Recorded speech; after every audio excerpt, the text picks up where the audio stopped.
Good afternoon all of you. चलिए, इतिहास विषय एलटी जीआईसी और जीआईसी प्रवक्ता टीजीटी पीजीटी के लिए हम लोग स्टार्ट किए हैं। और उसके अंतर्गत हम लोग स्टार्ट किए हैं क्या, अभी जो इतिहास, जो प्राचीन इतिहास जानने के जो स्रोत हैं, स्रोत को हम लोग पढ़ रहे हैं। और उसी स्रोत के अंतर्गत हम लोगों का जो पहला शुरुआत जो किए हैं साहित्यिक स्रोत। इसके पहले 2 क्लास हमारी हो चुकी थी, हम लोग पढ़ चुके थे इस साहित्यिक स्रोत में। तो साहित्यिक स्रोत के अंतर्गत आज ये हमारा तीसरा क्लास है। और उसमें भी हम लोग जो पढ़ेंगे शुरुआती तौर पे स्टार्ट यही कर रहे हैं कि स्मृत ग्रंथियां, सूत्र साहित्य। क्या पढ़ना हमें? सूत्र साहित्य। स्टार्ट हमारा कहाँ से होगा? सूत्र साहित्य से आज हमारा स्टार्ट होगा। अब बात यहां से आती है कि जो सूत्र साहित्य है,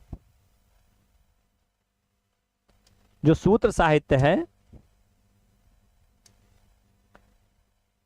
जब हम इनकी बात करते हैं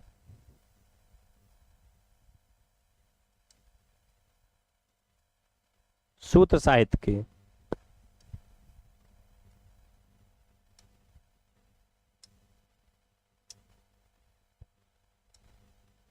ठीक है, सूत्र साहित्य की अगर हम बात करते हैं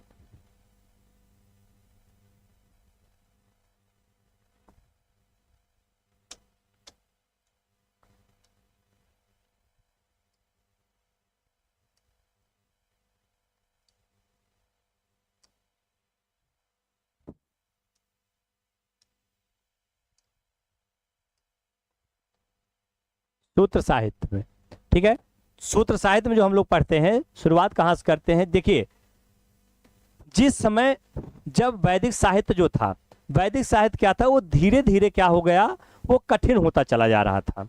वैदिक साहित्य जो है वो धीरे धीरे क्या था, कठिन होता चला जा रहा था। और लोगों को उसको समझने में और उसको पढ़ने में धीरे धीरे कठिनाइयां आने लगी। जब ये चीजें समाज में आना शुरू हुई तो बाद के जो समय जो ऋषि मुनि थे, तब उन लोगों ने क्या किया, इसी वैदिक साहित्य को एक ही ग्रंथ में पिरोकर, जिससे क्या है लोगों को समझ में भी आए, उसके लिए उन्होंने क्या किया, सूत्र साहित्य का निर्माण किया। किसका निर्माण किया? सूत्र साहित्य का उन्होंने निर्माण किया। तो यहाँ पे सबसे बड़ी चीज होती है, ये सूत्र साहित्य है क्या? तो आप कह सकते हैं कि वैदिक साहित्य को अक्षुण्ण बनाने के लिए, मतलब वो समाप्त न हो, क्या कह सकते हैं, वैदिक साहित्य को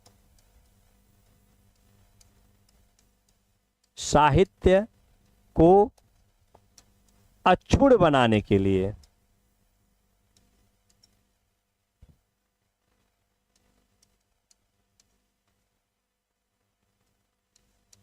अक्षुण्ण बनाने के लिए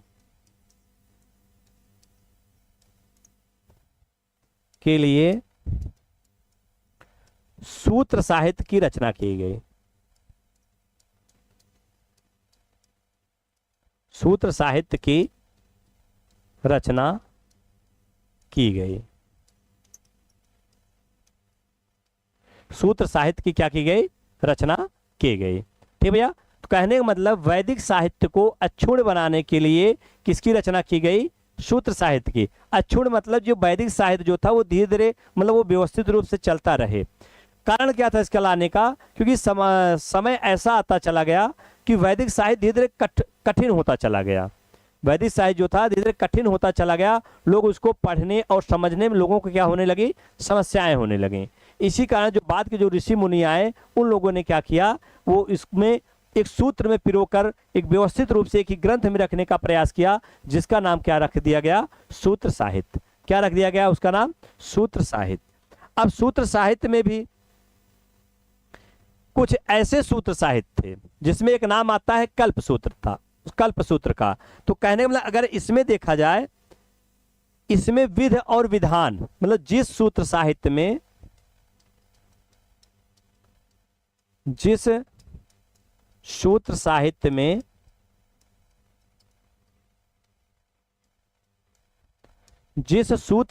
में जी जी भैया, नमस्ते नमस्ते भैया, ठीक है, जिस सूत्र साहित्य में विध और विधान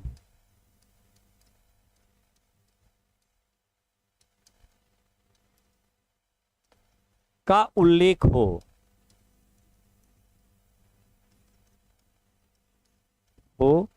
उसे कहा जाता है, क्या कहा जाता है? कल्प सूत्र कहा गया। उसे क्या नाम दिया गया?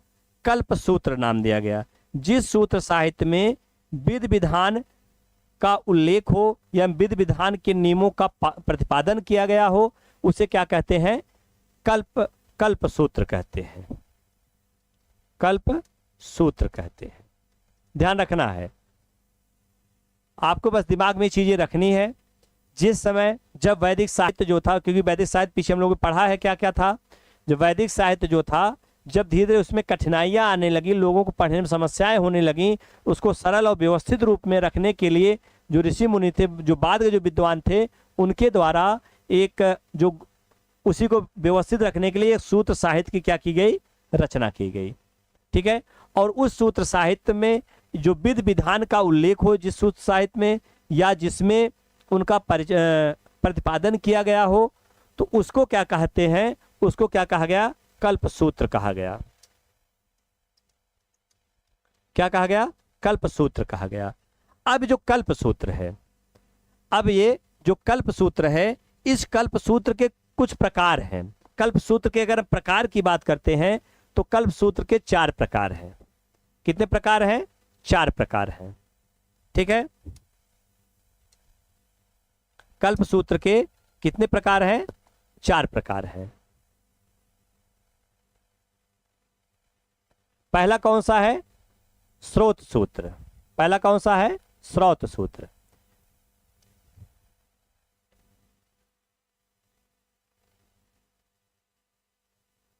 कल्प सूत्र के कितने प्रकार हुए? 4 प्रकार हुए। पहला कौन सा था? स्रोत सूत्र। दूसरा क्या है? गृह सूत्र। दूसरा क्या है? गृह सूत्र है। तीसरा क्या है? सुलभ सूत्र है। और चौथा क्या है? धर्म सूत्र है। कुल मिला के कुल कितने प्रकार हुए? कल्प सूत्र के कुल 4 प्रकार होते हैं। कितने प्रकार हैं? टोटल 4 प्रकार कल्प सूत्र के हैं। यही सूत्र साहित्य महत्वपूर्ण रूप से आते हैं। अब थोड़ा थोड़ा हम एक एक करके जिक्र देख लेते हैं कि इन सूत्र साहित्यों में क्या स्रोत सूत्र क्या है, गृह सूत्र क्या है, सुलभ सूत्र क्या है, धर्म सूत्र क्या है, इसमें क्या चीजें प्राप्त होती हैं। जी भैया नमस्ते। नमस्ते भैया। ठीक है। इसमें क्या चीजें प्राप्त होती हैं उस चीज को हम लोग क्या करते हैं यहां से समझते हैं, देखते हैं। ठीक भैया। तो सबसे पहले हम लोग देखते हैं स्रोत सूत्र का। किसका? स्रोत सूत्र। किसका देखते हैं? स्रोत सूत्र को देखते हैं। और जो स्रोत सूत्र है क्या? स्रोत सूत्र की हम बात करते हैं। स्रोत सूत्र के अंतर्गत, स्रोत सूत्र किसे कहते हैं? स्रोत सूत्र इसे वेदों से संबंधित, इसके अंतर्गत क्या था? वेदों से संबंधित, वेदों से संबंधित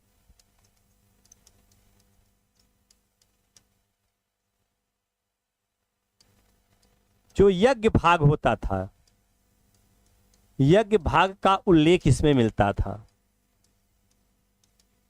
उल्लेख सूत्र साहित्य, स्रोत साहित्य में के अंतर, स्रोत सूत्र के अंतर्गत वेदों से संबंधित जो वेदों से यज्ञ का जहां पे उल्लेख होता था उसका क्या है? इसमें उल्लेख प्राप्त हुआ है। ठीक है। किसके अंतर्गत? स्रोत साहित्य के अंतर्गत। अब इसमें भी क्या है? ये कहने का मतलब वेदों से संबंधित जो कर्म कांड है, इसको अगर हम देखेंगे तो वेदों से संबंधित, वेदों में जो कर्म कांड है, कर्म कांड, इसका क्या है यहां पे?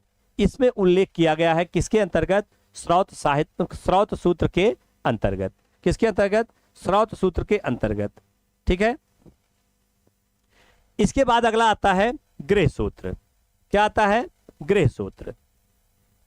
गृह सूत्र की हम बात करते हैं। गृह सूत्र क्या है?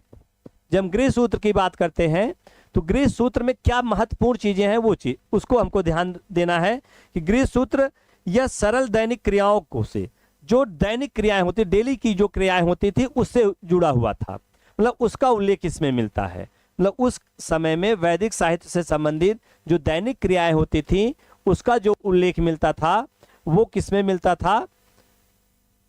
क्या भाई श्रौत सूत्र में नाप यज्ञ वेदी? नहीं भैया, वो शुल्ब सूत्र है जो आप बता रहे हैं, वो शुल्ब सूत्र है, उसको आगे हम अभी देखते हैं। ठीक है, वो अगले हमारा है, अभी हम उसकी चर्चा करते हैं। ठीक भैया, ठीक। तो क्या है, गृह सूत्र में उस समय के जो दैनिक, उस समय के जो डेली कार्य होते थे उसका उल्लेख होता है, दैनिक जो क्रियाएं होती थी उसका उल्लेख होता है। कहने मतलब इसमें क्या है, दैनिक क्रियाओं का उल्लेख,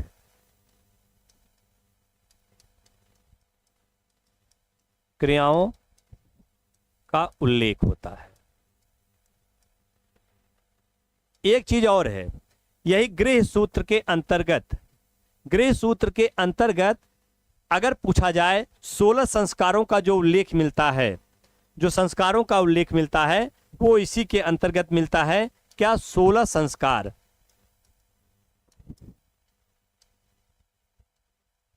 और 5 महायज्ञ, और 5 महायज्ञ का जो उल्लेख प्राप्त होता है वो कहां से मिलता है?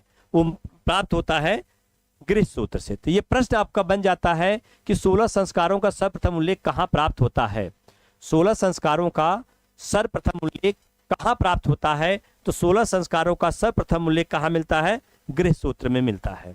किसके अंतर्गत मिलता है? गृह सूत्र के अंतर्गत ये मिलता है। ठीक है, क्लियर हुआ? गृह सूत्र के अंतर्गत इसका प्राप्त मिलता है। आगे देखते हैं, इसके बाद अगला जो सूत्र आता है, हाँ इसमें भी अगर पूछा जाए, अगला आता है आपका क्या? शुल्ब सूत्र। कौन सा आता है? शुल्ब सूत्र। गृह सूत्र के बाद जो आता है अगला है शुल्ब सूत्र। जब शुल्ब सूत्र की बात करते हैं तो शुल्ब सूत्र भी जो है इसमें ज्यामिति या इसमें रेखा गणित की भी बात कर सकते हैं।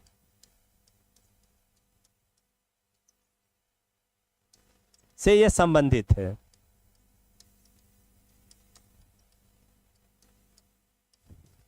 किससे संबंधित है?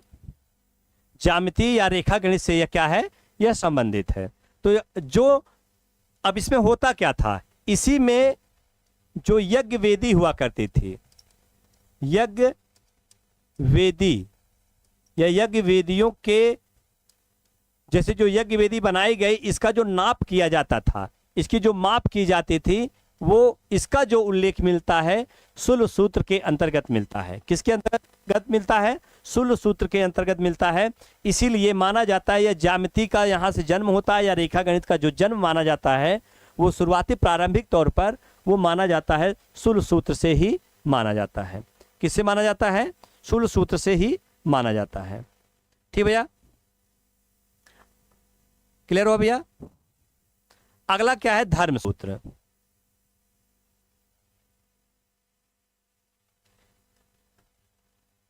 रेखा गणित का शुल्ब सूत्र जी। अगला क्या है? एक है धर्म सूत्र। अगला क्या है? धर्म सूत्र की बात करते हैं। जो धर्म सूत्र की हम बात करते हैं तो धर्म सूत्र क्या है? धर्म सूत्र के अंतर्गत, इसी धर्म सूत्र के अंतर्गत क्या आती? स्मृतियां आती हैं। स्मृतियां इसी के अंतर्गत आती हैं, टीका इसी के अंतर्गत आते हैं। जो बहुत सारे जो ग्रंथ अलग बाद में लिखे गए वो इसी धर्म सूत्र के अंतर्गत ही आते हैं। अगर यहाँ से पूछा जाए कि जो स्मृतियां हैं या सूत्र साहित्य तो किस भाषा में है और किस लिपि में है, गद्य मतलब कि गद्य में लिखे गए या पद्य में लिखे गए, यहाँ से भी प्रश्न आपके पूछे जा सकते हैं। तो भाषा इसकी क्या थी? वो संस्कृत थी। क्या भाषा थी? संस्कृत थी। और शैली कौन सी थी? धर्म सूत्र की अगर हम बात करते हैं, भाषा संस्कृत है, संस्कृत, और शैली जो है, शैली क्या है? गद्य। शैली गद्य है। भाषा संस्कृत और शैली गद्य है। ठीक है, ये धर्म सूत्र के अंतर्गत ये चीजें आपको आती हैं। इसी धर्म सूत्र के में, इसी धर्म सूत्र में जैसे कुछ प्रमुख धर्म सूत्र का नाम आता है, जैसे पूछा जाता है गौतम धर्म सूत्र, जैसे कुछ प्रमुख नाम आते हैं जिसका नाम एक आता है गौतम धर्म सूत्र। प्रमुख धर्म सूत्र में अगर हम बात करते हैं, प्रमुख धर्म सूत्र के अंतर्गत अगर हम बात करते हैं, एक नाम आता है आपका क्या, गौतम धर्म सूत्र। क्या आता है, गौतम धर्म सूत्र। इसके बाद आपस्तंभ धर्म सूत्र, ठीक है, आशुलायन धर्म सूत्र, वशिष्ठ धर्म सूत्र, विष्णु धर्म सूत्र, ये सब क्या है, इसके शैली गद्य, जी इसके शैली गद्य में है। इसके क्या है, ये सब धर्म सूत्र के पार्ट के अंतर्गत आते हैं। कहने का मतलब गौतम के द्वारा लिखा गया धर्म सूत्र, गौतम व्यक्ति का नाम है, गौतम ऋषि हुआ करते थे, ठीक है। उसी प्रकार आपस्तंभ ऋषि हुआ करते थे, इनके द्वारा जो धर्म सूत्र का निर्माण किया गया, जो इन्होंने लिखा, उसके साथ साथ एक नाम आएगा वशिष्ठ धर्म सूत्र का आएगा, और विष्णु धर्म सूत्र। इस प्रकार कई आपके इसमें नाम महत्वपूर्ण जो धर्म सूत्र हैं उनका नाम आपका इसमें आता है। ठीक भैया, क्लियर हो रहा है। अगला जो है, अगर पूछा जाए सबसे प्राचीन धर्म सूत्र कौन सा है, तो सबसे प्राचीन जो धर्म सूत्र कौन सा है, ये गौतम धर्म सूत्र है। ये क्या है, सबसे प्राचीन है, सबसे प्राचीन धर्म सूत्र है। और इसी में बताया गया, इसी धर्म सूत्र में बताया गया कि जो शूद्र हैं, शूद्रों को वार्ता कार्य करने के लिए बताया गया। किसको, शूद्रों को, शूद्रों को वार्ता, वार्ता का जो अर्थ होता है कि जो व्यक्ति कृषि, व्यापार, वाणिज्य, ये सब जो कार्य करते हैं उनको सबको सम्मिलित मिला के क्या कहा जाता है, वार्ता कहा जाता है।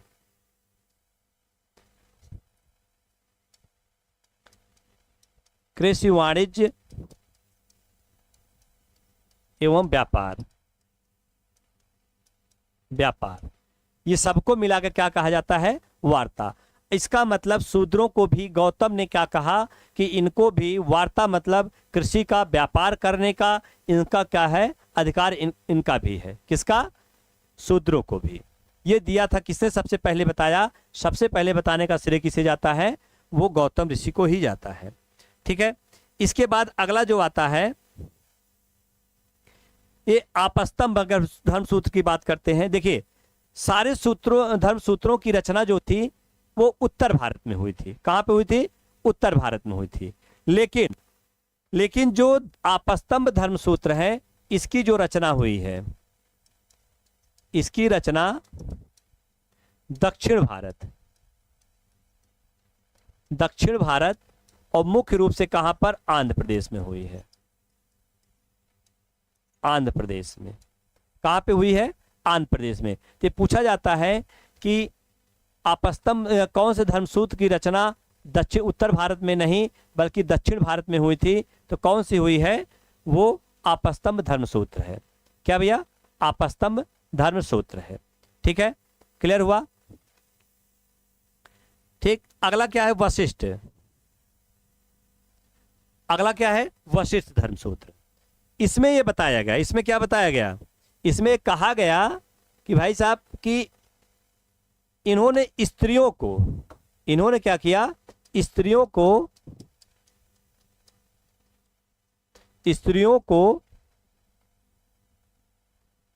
कुछ स्थितियों में पुनर्विवाह की अनुमति दी।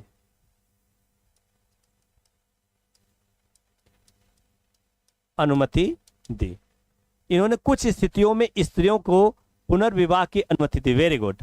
स्त्रियों को पुनर्विवाह की जो अनुमति दी वो किसमें दी गई थी, वो वशिष्ठ धर्मसूत्र में। किसमें दी गई थी, वशिष्ठ धर्मसूत्र में। ठीक भैया, क्लियर हुआ। चलिए, हम जब विष्णु धर्मसूत्र की बात करते हैं, विष्णु धर्मसूत्र के अंतर्गत इसमें क्या है, इसी में सबसे पहले अस्पृश्य शब्द का उल्लेख मिलता है। किसका, अस्पृश्य। जो धर्मसूत्रों में अगर अस्पृश्य शब्द की बात की जाए, इसका उल्लेख कहाँ मिलता है? तो अस्पृश्यों की अस्पृश्य शब्द का उल्लेख कहां पर हुआ है? विष्णु धर्म सूत्र में। कहां पर हुआ है? यह विष्णु धर्म सूत्र में। ठीक। इसके बाद का जो टॉपिक आपका है स्मृतियां हैं, जो ये आपके सबसे महत्वपूर्ण टॉपिक है। सबसे ज्यादा जो प्रश्न आपके बनेंगे वो यहीं से बनते हैं। क्या है? स्मृतियां। ठीक है, हम स्मृतियों की बात करते हैं। स्मृतियां थोड़ा सा आपको पीछे चीजें समझनी पड़ेगी, तो थोड़ा सा आप समझ जाएंगे तो उसके बाद क्या है, आपको ये चीजें आसान लगने लगेंगी। नहीं तो शायद अभी आपको कुछ चीजें कठिन भी लग रही होंगी कि ये सब क्या है, क्या बताया जा रहा है। ठीक है, ध्यान रखना है। अब जो बात हम लोग कर रहे हैं ये वैदिक, उत्तर वैदिक काल के बाद की घटना है। लगभग इसका जो समय था वो समय माना जाता है 300 ईसा पूर्व के आसपास से शुरुआत माना जाता है। जब 300 ईसा पूर्व का जो समय था, ईस्वी स्टार्ट होने की 300 वर्ष पहले की बात है, तब इसका मतलब उत्तर वैदिक काल की बात हो, मतलब उत्तर वैदिक काल के बाद की घटना है। ठीक है, वैदिक काल में का जो समाज हुआ करता था, वह समाज जो था, उस समाज में स्त्रियों की, दासों की और क्या कहते हैं, इन सब की स्थिति अच्छी मानी जाती थी। हालांकि अगर देखा जाए ऋग वैदिक काल में तो स्त्रियों की सबसे अच्छी दशा हुआ करती थी। सबसे अच्छी दशा अगर पूछा जाए तो कहां पे हुआ करती थी? वो हुआ करती थी किसमें? ऋग वैदिक काल में। लेकिन जैसे जैसे समय बीतता चला गया, धीरे धीरे क्या है, उसमें परिवर्तन होते गए और लोग क्या है, स्त्रियों की जो स्थिति थी वो दयनीय होती चली गई। ठीक भैया, स्त्रियों की जो स्थिति थी वो दयनीय होती चली गई। और उसी बीच में तब कुछ स्मृतकार, कुछ क्या थे, जो धर्म सूत्रकार या स्मृतकार जो थे, उन्होंने स्त्रियों के विषय में, दासों के विषय में, क्या कहते हैं, अस्पृश्यों के विषय में, इन सब के विषय में कुछ चीजें लिखना शुरू किया। तो यहां से जो आपके प्रश्न बनेंगे, वो यहां से जो महत्वपूर्ण प्रश्न बनेंगे, हम उन प्रश्नों से जोड़कर लेकर चलेंगे आगे। ठीक है, तो प्रश्न क्या बन सकते हैं, हम इसकी बात करेंगे यहाँ पे। तो सबसे पहले हम स्मृति की बात करते हैं कि स्मृति ग्रंथ क्या है। स्मृति ग्रंथ क्या है? पहली चीज शुरुआत ये है, अगर हम स्मृतियों की बात करते हैं तो ये जो स्मृतियां हैं, इनकी जो रचना हुई थी वो तीसरी शताब्दी ईसा पूर्व से लेकर 9वीं शताब्दी ईस्वी तक, ईस्वी के मध्य में हुई थी। मध्य में हुई थी। स्मृतियां जो होती हैं धर्मशास्त्र का भाग होती थी। ये धर्मशास्त्र का ही एक हिस्सा थी। स्मृतियां क्या है? ये धर्मशास्त्र के क्या है? एक हिस्सा है।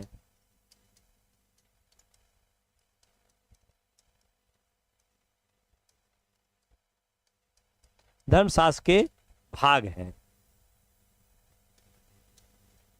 ठीक भैया, तो स्मृतियां क्या हैं? ये धर्मशास्त्र के भाग हैं। ठीक,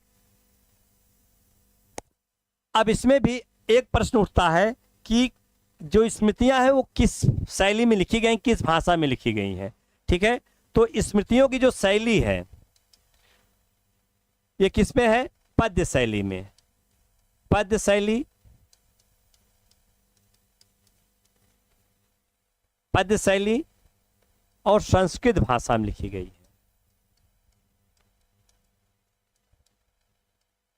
संस्कृत भाषा में सारी स्मृतियां लिखी गई। लेकिन एक स्मृति इसमें क्या है, एक स्मृति इसमें अपवाद में आती है, तो जिसमें एक नाम आता है विष्णु स्मृति। विष्णु स्मृति जो है किस भाषा में, किस शैली में है? गद्य में लिखी गई है। भाषा संस्कृत है, लेकिन ये लिखी किस भाषा, किस शैली में गई है? वो गद्य शैली में विष्णु स्मृति लिखी गई है। ठीक भैया, ये मनुस्मृति 200 ईसा पूर्व जी, तीसरी शताब्दी ईसा पूर्व के आसपास, वही उसके पहले की थी।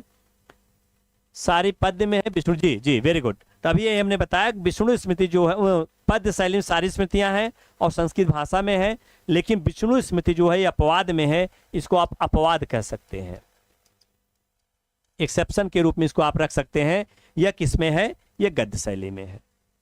ठीक, क्लियर हो भैया? ये किस में है? ये गद्य शैली में है। अब इसके बाद की हम बात करते हैं कुछ प्रमुख स्मृतियां। जैसे कभी कभी पूछा जाता है जो स्मृतियां हैं वो किस पर आधारित है, तो मुख्य रूप से क्या है? सामाजिक जो विधि विधान हुआ करते थे, समाज के जो नियम कानून हुआ करते थे, वो उसी पर आधारित क्या है? ये स्मृतियां थी। किस पर? जो समाज के नियम कानून हुआ करते थे। और उसमें भी सबसे महत्वपूर्ण जो स्मृति थी उसका नाम है मनुस्मृति। क्या नाम है? मनुस्मृति। जो सबसे महत्वपूर्ण स्मृति थी उसका नाम क्या है? मनुस्मृति। तो प्रमुख जो स्मृतियां हैं, इन प्रमुख स्मृतियों में हम बात करते हैं, क्या है? मनुस्मृति। पहला क्या है? मनुस्मृति। याज्ञवल्क्य स्मृति, नारद स्मृति, पराशर स्मृति, बृहस्पति स्मृति, कात्यायन स्मृति और देवल स्मृति। अगर यहां पे ध्यान दिया जाए, मनुस्मृति और याज्ञवल्क्य स्मृति को मौर्योत्तर काल माना जाता है। ये मौर्योत्तर काल की है, मतलब मौर्य वंश के बाद की मानी जाती है। ठीक है, थोड़ा सा विवाद याज्ञवल्क्य पे आता है, कुछ लोग मानते हैं गुप्त के आसपास, लेकिन क्या है, ये मौर्योत्तर काल के लास्ट का जो समय आता है, गुप्त के पहले, उस समय याज्ञवल्क्य स्मृति। और सबसे प्राचीन स्मृति बात करते हैं किसकी है? मनुस्मृति है। ठीक है, उसके बाद ये जो है, कहने का मतलब इतने जो हैं, या इस तरह देखिए, हम यहां से बात करते हैं ये स्मृतियां, ये क्या है? मौर्योत्तर काल की है। इसके बाद यहां से बात करते हैं,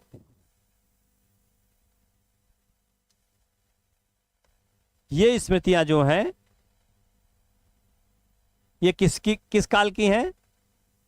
ये हैं गुप्त काल की, ये गुप्त काल की है। मनुस्मृति और याज्ञवल्क्य स्मृति मुख्य रूप से किस काल की है? ये किस काल की मानी जाती हैं? मौर्योत्तर काल की।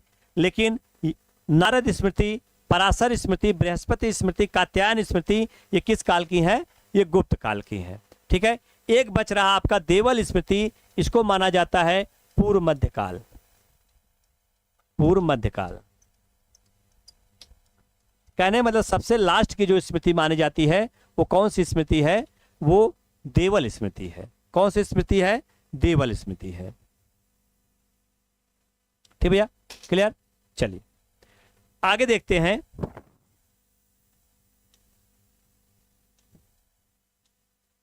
हम बात करते हैं, थोड़ा सा मनुस्मृति की बात कर लेते हैं। मनुस्मृति, जो महत्वपूर्ण प्रश्न पूछे जाते हैं मनुस्मृति से।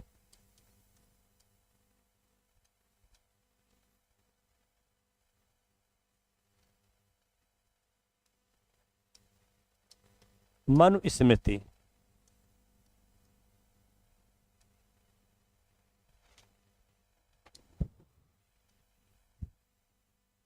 मनुस्मृति। अब हम मनुस्मृति से संबंधित जो महत्वपूर्ण चीजें हैं उसको हम लोग क्या करते हैं, यहां से देखते हैं जो प्रश्न पूछे जाता है। सबसे पहली चीज क्या है? सबसे प्रथम पे अगर हम बात करते हैं तो मनुस्मृति जो है सबसे प्राचीन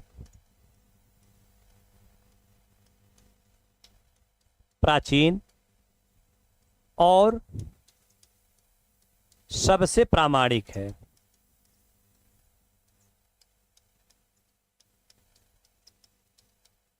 सबसे प्रामाणिक स्मृति है। मनुस्मृति क्या है? सबसे प्राचीन और सबसे प्रामाणिक स्मृति है। इसका जो ये लिखा गया, ये कब लिखा गया था? यह शुंग काल में, शुंग काल में लिखी गई थी। लिखी गई ये पुष्यमित्र शुंग थे, पुष्यमित्र शुंग के समकालीन थे। मन जो थे, जो मनुस्मृति लिखी गई पुष्यमित्र शुंग के समकालीन थे, उसी समय ये यहाँ पर वहां पर रहा करते थे। ठीक है जी भैया। इसके बाद मनुस्मृति में जो महत्वपूर्ण चीजें क्या, किससे संबंधित है ये, अगर संबंधित पूछा जाए, यह मानव धर्मशास्त्र से संबंधित है। कहने का मतलब इसमें किसका उल्लेख ज्यादा है, मानव समाज का, मतलब उस समय के मानव जो थे, जो उनका समाज जो था, समाज से संबंधित इस पर लिखा गया है। इसीलिए कहा जाता है इसको हिंदू विधि विधान माना जाता है। हिंदुओं का क्या था, ये नियम कानून था, विधि विधान था, और सबसे महत्वपूर्ण इसीलिए इसे माना जाता है। क्या था ये, हिंदू विधि विधान,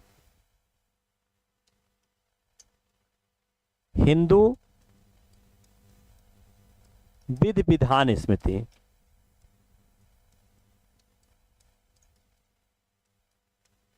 हिंदू विधि विधान स्मृति थी। ठीक है, तो मतलब हिंदुओं का जो समाज था उनके विषय में इसका क्या है, उल्लेख यहाँ पर किया गया था। ठीक, इसके बाद और क्या महत्वपूर्ण चीजें इसमें मिलती हैं जो उन्होंने उस समय समाज के विषय में कहा था। इसमें अगर देखा जाए, इन्होंने विदेशी, जैसे क्या था, जिस समय की घटना उस समय बहुत सारे विदेशी भारत आए, यवन, शक, पहलव, ये लोग उसी समय मरुत्तर काल में इन सबका क्या था, भारत में आक्रमण हुआ था। और भारत में आने के बाद जब इन्होंने यहाँ पर देखा कि भारत की स्थिति जो थी, यहाँ के राज क्षेत्रों को जब जीतते थे तो उनमें देखा इन्होंने कि भारत की जो समाज था, समाज में उच्च वर्ग के जो लोग थे, उच्च वर्ग में ब्राह्मण और क्षत्रिय का नाम आता था। ठीक है, लेकिन अब उनके प्रकोप से अब यहाँ के जो स्मृतकार उस समय हुआ करते थे, स्मृतकार जो थे वो सारे स्मृतकार अब उन विदेशी आक्रमणकारियों के सामने अच्छी मतलब ये बोल नहीं सकते थे कि वो भारतीय समाज से जुड़े हुए नहीं थे। ठीक है, इसीलिए उस समय के लोगों ने उनको क्या कहा, ब्रात्र क्षत्रिय कहा। क्या कहा, ब्रात्र क्षत्रिय। तो सबसे पहले मनु ने कहा, किसको, मनु ने सबसे पहले विदेशियों को ब्रात्र क्षत्रिय कहा।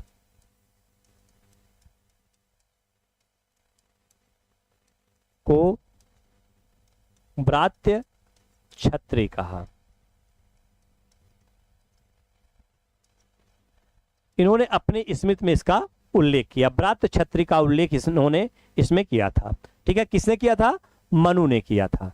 तो पूछा जाता है अब क्यों किया था, क्योंकि भाई उनको भी एक स्थान देने के लिए, क्योंकि ऑलरेडी वो हावी हुआ करते थे, उस समय हावी थे, और उनको शूद्रों में या निम्न वर्ग में तो नहीं रखा जा सकता था डर की वजह से, इसलिए उनको मिक्स जो होते थे उनको क्या कह दिया गया, उस समय ब्रात्य क्षत्रिय का दर्जा दिया। किसने दिया था, मनु ने दिया था।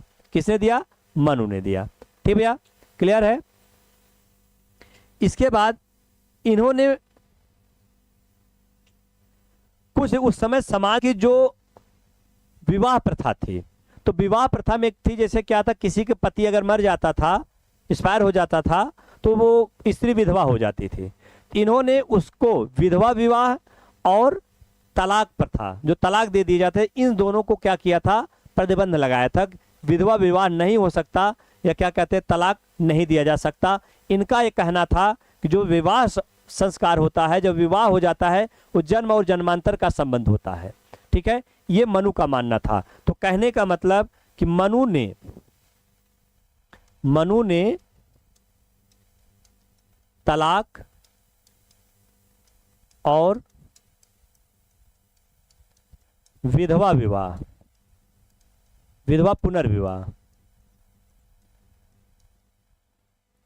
को मान्यता नहीं दी।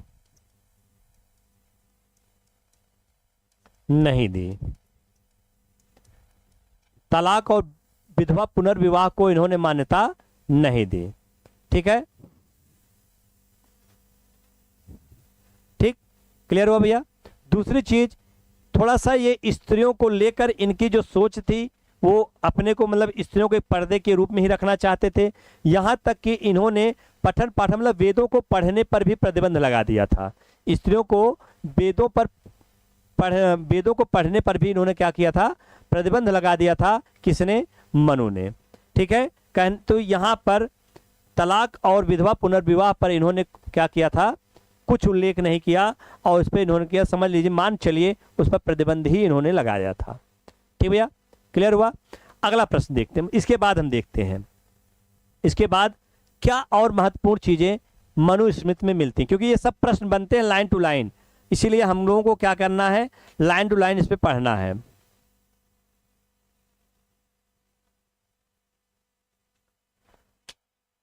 एक और इन्होंने जो भारत की भौगोलिक स्थिति थी, भारत की भौगोलिक स्थिति को, भारत की भौगोलिक स्थिति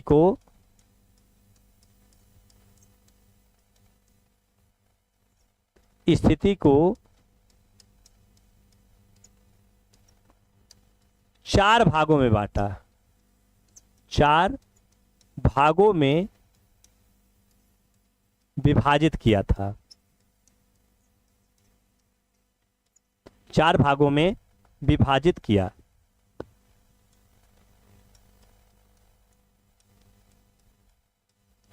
कौन कौन से भाग थे? पहला जो था, पहले भाग की बात करते हैं। पहला इन्होंने नाम दिया, क्या नाम दिया? पहला इन्होंने नाम दिया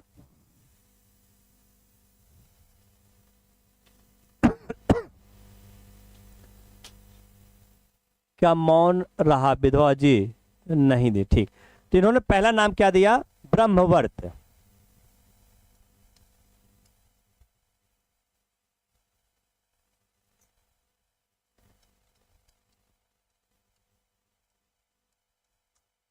ब्रह्मवर्त देश। दूसरा नाम दिया इन्होंने ब्रह्मर्षि देश।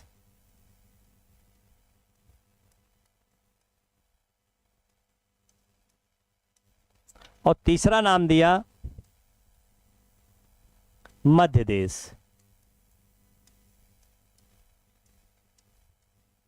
चौथा नाम दिया आर्यावर्त। क्या नाम दिया? आर्यावर्त। ठीक है, तो पहला क्या था? ब्रह्मवर्त। दूसरा क्या था? ब्रह्मर्षि देश। तीसरा क्या था? मध्य देश। और चौथा क्या था? आर्यावर्त। तो चार नामों से इन्होंने भारत की भौगोलिक स्थिति को बताया था। चार नामों से इन्होंने भारत की भौगोलिक स्थिति को इन्होंने बताया था। अब ये चार जो नाम थे हैं क्या क्या? ये ब्रह्मवर्त देश क्या था? तो यहां पे ध्यान रखना है, इन्होंने ये बताया कि भारत की जो, जब भारत में आर्य आते हैं, जब भारत में आर्य आते हैं तो आर्यों के जो यहां आने पर इन्होंने ये बताया कि जब उनका बसाव, जब उनका जो क्षेत्र था वो कहां पर था? सरस्वती और दृश्यद्वती, द्वती के बीच का जो क्षेत्र था,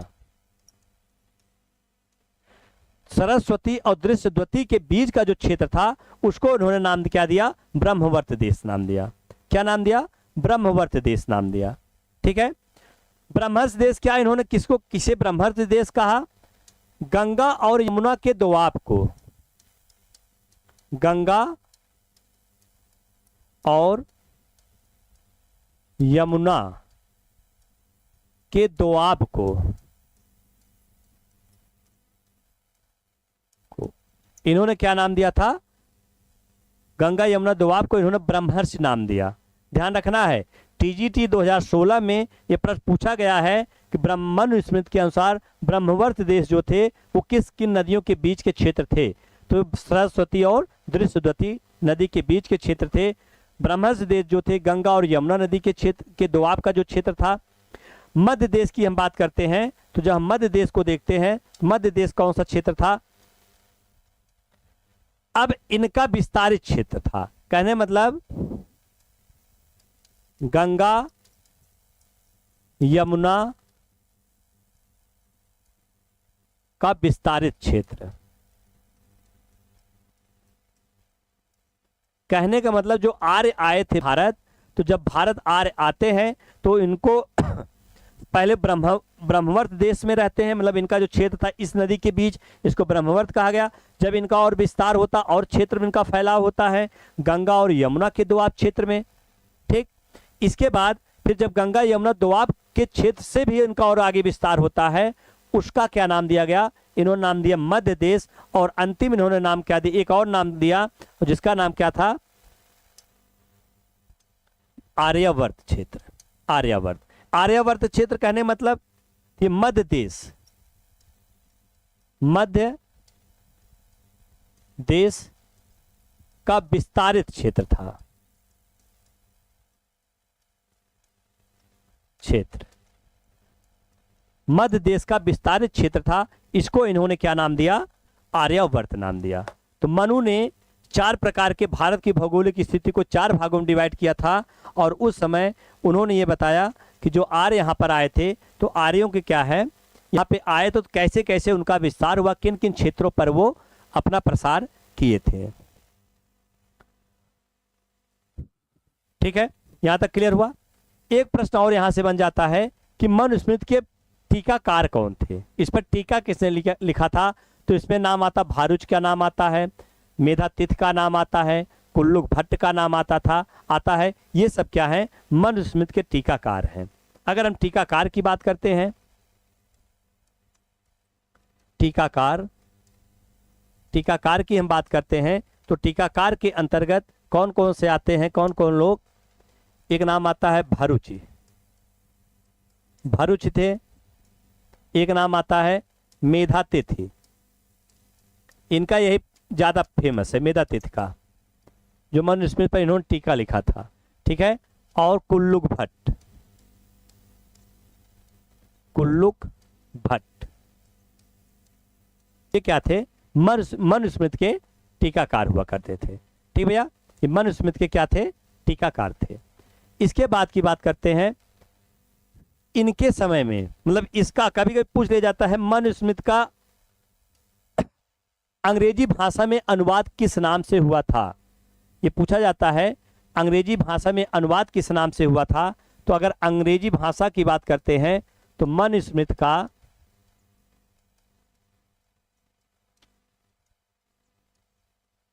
का अंग्रेजी में अनुवाद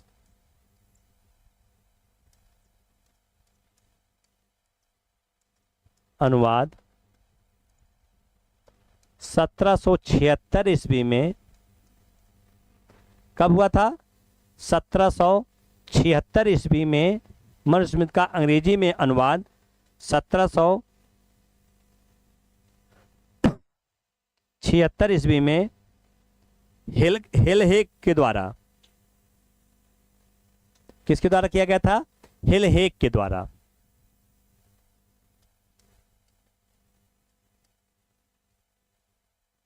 ने जेन टू द लाज, किसके नाम से किया था, जेन टू द लाज के नाम से, a code of gen to the लाज, किसके नाम से, a code of gen to the लाज के नाम से किया था। ए कोड ऑफ ये पूछा जाता है बहुत, ये अक्सर पूछा जाता है एग्जाम में, code of gen to the लाज के नाम से किया था।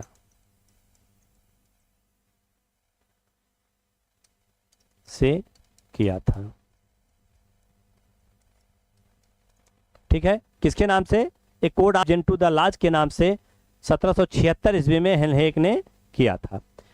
बाद में कहा जाता है कि एक संविधान निर्माता के रूप में जाने जाते हैं, जिसका नाम था डॉक्टर भीमराव अंबेडकर।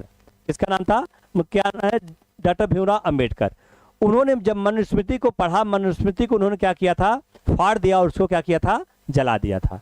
क्यों, क्योंकि उस समय जो समाज की स्थिति थी, उन्होंने जो वर्णों को विभाजित किया था, 4 वर्णों को विभाजित किया था, उन चारों वर्णों में निम्न जातियों को, शूद्रों को क्या किया था, बहुत निम्न कर दिया था, शूद्रों को बहुत निम्न दिखाया था। और इसीलिए उन्होंने क्या किया, ये भीमराव अम्बेडकर ने मनुस्मृति को क्या कर दिया था, फाड़ दिया और जला दिया था। बाद में जब वो संविधान का निर्माण करते हैं, संविधान में उसके महत्वपूर्ण भूमिका उनकी थी, और संविधान उसी के बाद उनको क्या कहा जाता था, भारत का आधुनिक मनु। भारत का आधुनिक मनु किसे कहा गया, वो डॉक्टर भीमराव अंबेडकर को कहा गया। तो मनुस्मृति से संबंधित जो महत्वपूर्ण प्रश्न है, जो महत्वपूर्ण चीजें हैं, वो आपकी यहाँ से आपके प्रश्न बनते हैं। एक बार आप लोग बताइए कमेंट के माध्यम से, जो चीजें बताई जा रही क्लियर हो रही हैं क्या भैया? जो चीजें बताई जा रही सब आपको क्लियर हो रही हैं? एक बार बताइएगा कमेंट से, ठीक है? फटाफट बताइए आप लोग।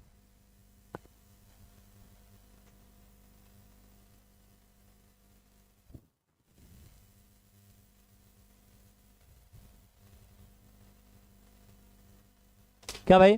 ठीक है, आगे बढ़ा जाए। चलिए, अब बात आती है कुछ और स्मृतियां हैं। देखिए सारी स्मृतियों को तो नहीं पढ़ना हम लोगों को, लेकिन कुछ और स्मृतियां हैं जिससे महत्वपूर्ण जो बिंदु है, जैसे पूछ लिया जाता है कि सबसे पहले जो स्त्री धन या महिलाओं को जो क्या कहते स्त्री धन की बात होती है, उस पर अधिकार किसने दिया था? कि महिलाओं को जो जब विवाह करके जाती हैं तो उन महिलाओं को किसका सबसे पहले अधिकार किसका होता है? कुछ लोगों ने लड़की का अधिकार माना, कुछ लोगों ने पत्नी का अधिकार माना। कुछ लोगों के द्वारा ये माना जाता है कि उस समय उस समाज में जैसे विधवा पुनर्विवाह को किसने सबसे पहले मान्यता दी। इस प्रकार के प्रश्न आपके पूछे जाते हैं, तो हम लोग थोड़ा सा उसको भी देखते हैं कि किसने मान्यता दी थी, या कुछ प्रमुख जो स्मृतिकारों के जो प्रमुख चीजें जो पूछी जाती एग्जाम में, हम थोड़ा सा उस पर चर्चा कर लेते हैं।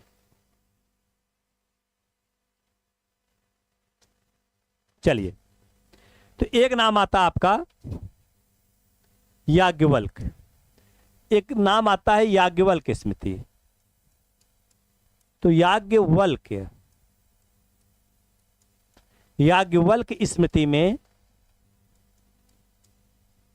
स्मृति में कन्या का उपनयन संस्कार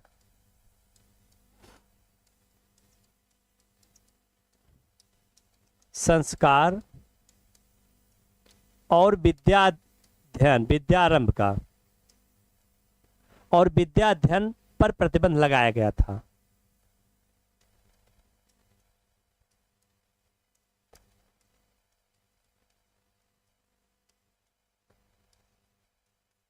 की अनुमति नहीं दी गई,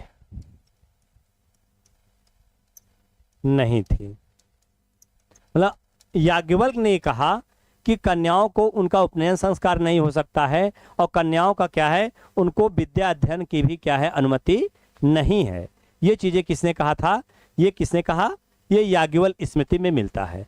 याज्ञवल्क स्मृति में ही सबसे पहले 12 राशियों, मतलब राशियों का उल्लेख इसी में होता है।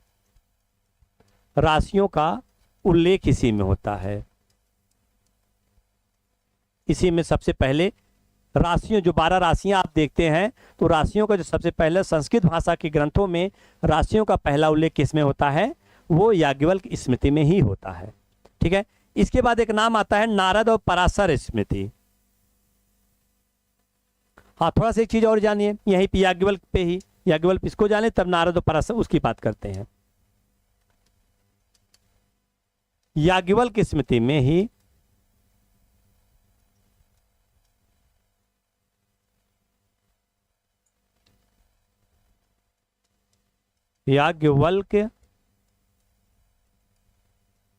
स्मृति में सर्वप्रथम कायस्थ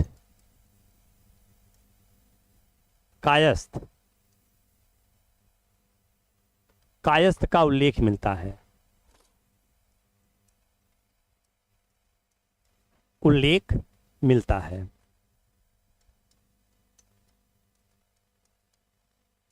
कायस्थ का उल्लेख मिलता है। तो उस समय क्या था, वो लेखक के रूप में इनको मिलता था कि जो रचना करते थे, मतलब वो उस समय जैसे आप लोग देखे होंगे या जानते होंगे, जो पुराने अगर मूवी भी देखिए, पुराने मूवियों में भी उस समय के जो जमींदार हुआ करते थे, उनके यहाँ एक मुंशी हुआ करते थे। एक मुंशी हुआ करते थे और वो लेखन कला का काम करते थे, मतलब लेखन उखन का कार्य करते, हिसाब किताब रखते थे। तो पेशेवर लेखक के रूप में जो पहला उल्लेख मिलता कायस्थों का, तो पेशेवर लेखक के रूप में कि कायस्थों का उल्लेख कहाँ मिलता है, याज्ञवल्क्य की स्मृति में मिलता है। ठीक है, लेकिन अगर यहां से पूछा जाए कि सर्वप्रथम एक जात के रूप में, मतलब एक जात के रूप में कहां पर इनका उल्लेख मिलता है, तो एक जाति के रूप में, जाति के रूप में कायस्थों का उल्लेख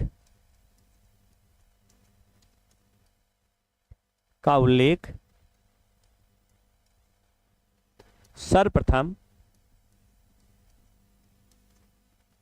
कहां मिलता है, ओशनम स्मृति में। कौन से है, ओशनम स्मृति में मिलता है। किसमें मिलता है, ओशनम स्मृति में मिलता है।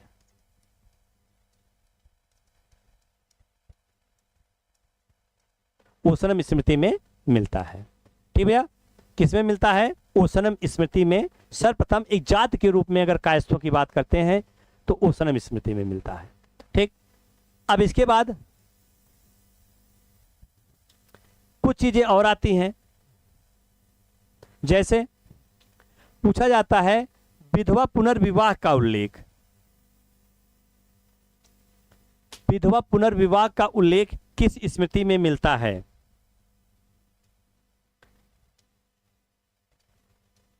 तो विधवा पुनर्विवाह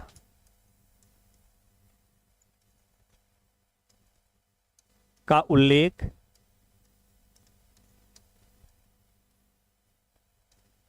नारद और पराशर स्मृति में मिलता है। नारद और किसमें, पराशर स्मृति में मिलता है। ये सब प्रश्न अक्सर पूछे जाते हैं। अगर देखा जाए ये प्रश्न जो है ये आपका पूछा गया जीआईसी प्रवक्ता में। जीआईसी प्रवक्ता में भी पूछा गया प्रश्न है कि किसमें क्या कहते हैं ये विधवा पुनर्विवाह का उल्लेख मिलता है, तो नारद स्मृति और पराशर स्मृति दोनों के अंतर्गत विधवा पुनर्विवाह का उल्लेख प्राप्त होता है। ठीक भैया, और पराशर ने ही ये बताया, इन्होंने ये कहा कि ब्राह्मणों का जो कार्य बताया,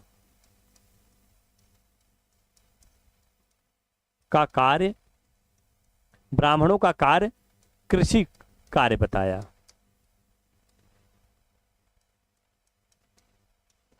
मतलब ब्राह्मणों का भी कार्य इन्होंने, पराशर ने कहा ब्राह्मण भी क्या है, कृषि कार्य कर सकते हैं। ये चीजें जो बताया, किसने बताया, पराशर ने बताया। पराशर स्मृति में इसका उल्लेख मिलता है।